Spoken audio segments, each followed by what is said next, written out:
So yan guys, no, magandang tanghali sa inyong lahat. So may panibago na naman tayong gagawin dito, Wave S125.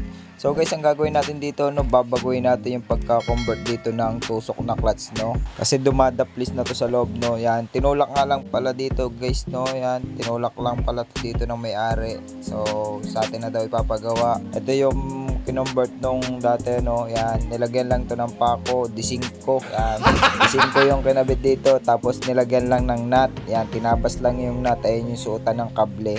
So guys, babaguhin nga pala natin to, no. So ang gagawin natin yung mga katulad lang nung ginagawa ko dito, no, yung mga kino-convert ko.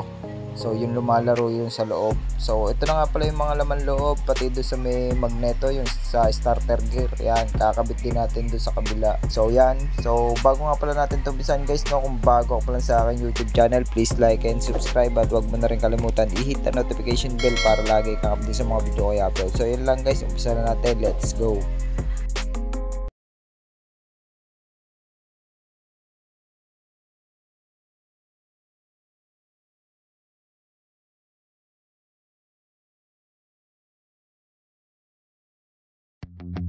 So umpisa na natin to, no. Una lang natin baklasin yung tambucho at saka yung crankcase cover. So na-drain na nga pala yung langis nito. So baklasin lang natin lahat.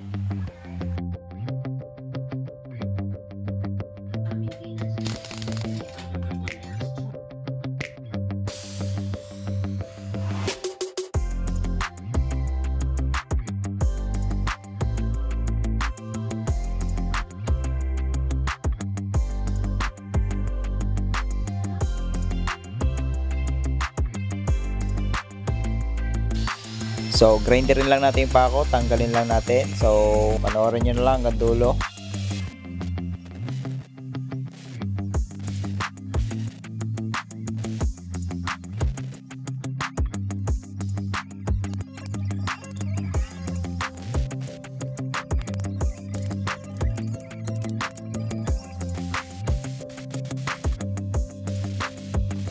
So ito na nga guys, no, nalinis ko na. Ayan, nag-grinder ko na. Isukat lang natin dito.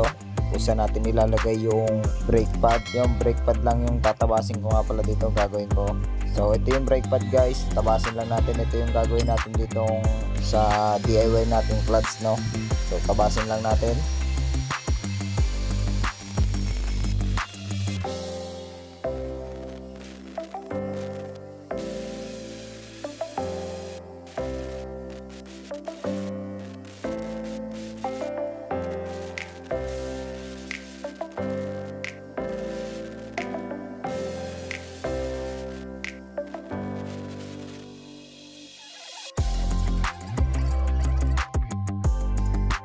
So ito rin pala guys, no, itong isang anong to, kuha pa ulit tayo na isa pa. Grinderin lang ulit natin itong brake pad.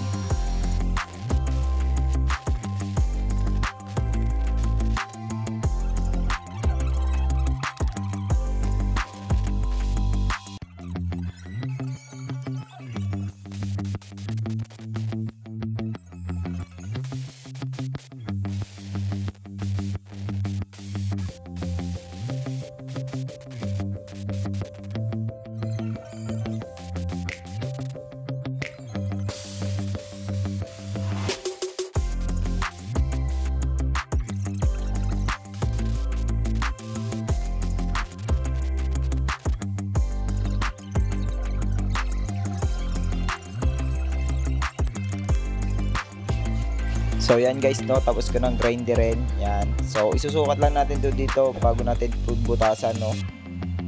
So isukat lang natin. So isukat nyo lang din guys bago nyo butasan. So ito, bubutasan ko na, tamperan ko lang.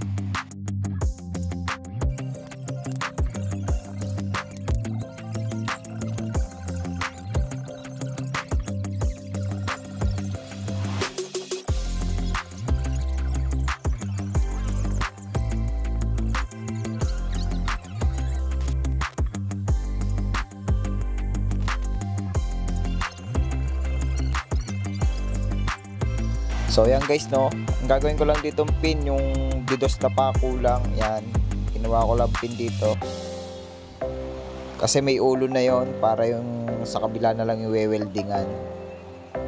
So yan, putulin ko lang yung pako didos.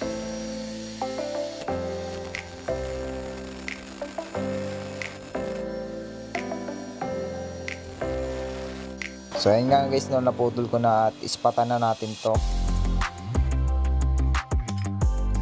So ispatan lang natin.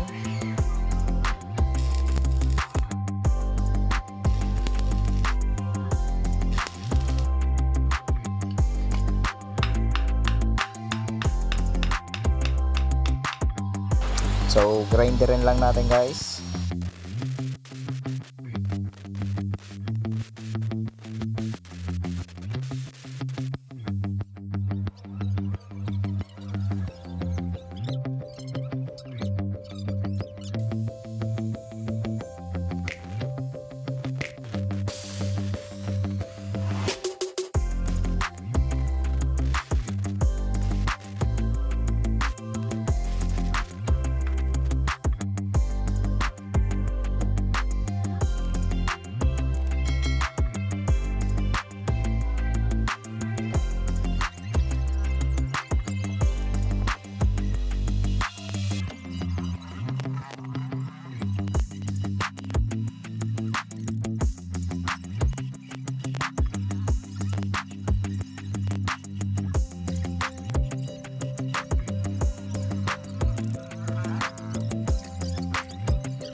So ito na siya ngayon guys, no, yan, wineldingan na natin. So nilagyan natin siya ng lumalaro sa loob.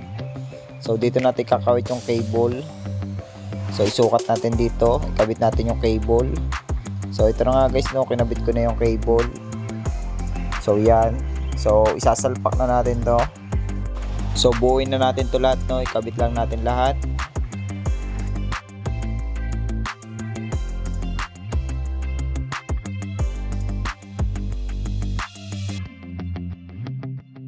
So ito na nga guys, no, buo na yung ating Wave S125. So naikabit na natin yung clutch. Yan, okay na yung pagka-convert natin dito ng clutch na tusok. So pisilin natin dito, no, kung gaano napakalambot na itong clutch na to. So yan guys, no, so okay yung ating pagkakabit dito. So nagpalit nga pala ako dito ng release bearing. Yan, so nagpalit nga pala ako ng release bearing. Gawa ng sira na kasi yung release bearing. So subukan na natin to, no. So subukan lang natin kung kapit na kapit ba.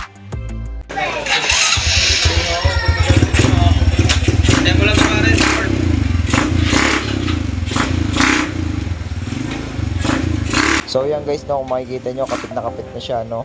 So okay na yung ating pagka-convert dito ng clutch. So goods na. So yun lang, no. So kung may natutunan ka naman sa akin shinare na video, no, bago lahat, kung bago ka pa lang sa akin YouTube channel, please like and subscribe at huwag mo na rin kalimutan i-hit ang notification bell para lagi ka update sa mga video ko i-upload. So maraming salamat nga pala sa may-ari nito, no. So lalo na dyan sa mga tiga-Madan Loob. So shoutout sa inyong lahat at sa lahat ng subscriber ko at saka viewers. So shoutout sa inyong lahat. Ayun lang, maraming salamat. God bless.